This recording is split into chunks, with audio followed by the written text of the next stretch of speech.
Општините да инвестираат во своите капацитети за користење на домашни и странски фондови за реализација на проекти за алтернативни форми на туризмот, но и за едукација на локалното население.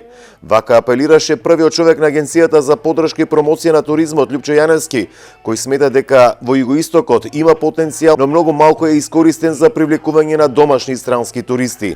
Одредени фондови од Европска унија, од Светска банка, дополнително имаме швајцарски донации, исто така и партнерките. Според мене, основното и круцијалното е обуката на локалното население и мотивирањето на општините да создадат тимови за работа на проекти. Тоа се основните нешта со кои што треба да се бориме и според мене се предизвик во наредните 2 до 3 години. Ново село е една од општините кои има огромни услови за развој на алтернативните форми на туризам. Таму се изградија повеќе угостителски, но и понатаму нема доволно сместувачки капацитети, ниту пак населението од подбеласичкиот регион издава соби. Еве сега во задно време се прави активности од овие сите угостителски фирми да можат да направат и смештај за преноќување тука, да можеме туристите да ги задржиме повеќе денови. Бидејќи еднодневно до сега бевме и се гледа дека интересот за посета на нашите локалитети е се поголем и поголем.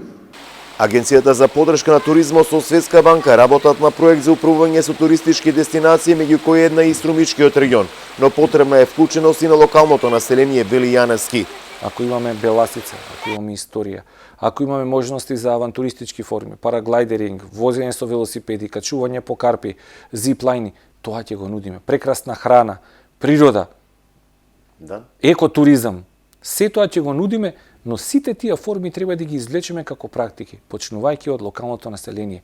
Токму и затоа, руралниот туризам, 70 до 80% на туристите кои што доваѓаат, потрошувачката им е вон пансионска. Оваа година во земјава се очекува околу 1.300.000 туристи со околу 3,5 милиони ноќевања, што на државата се очекува да ја донесат околу $400 милиони девизен прилив.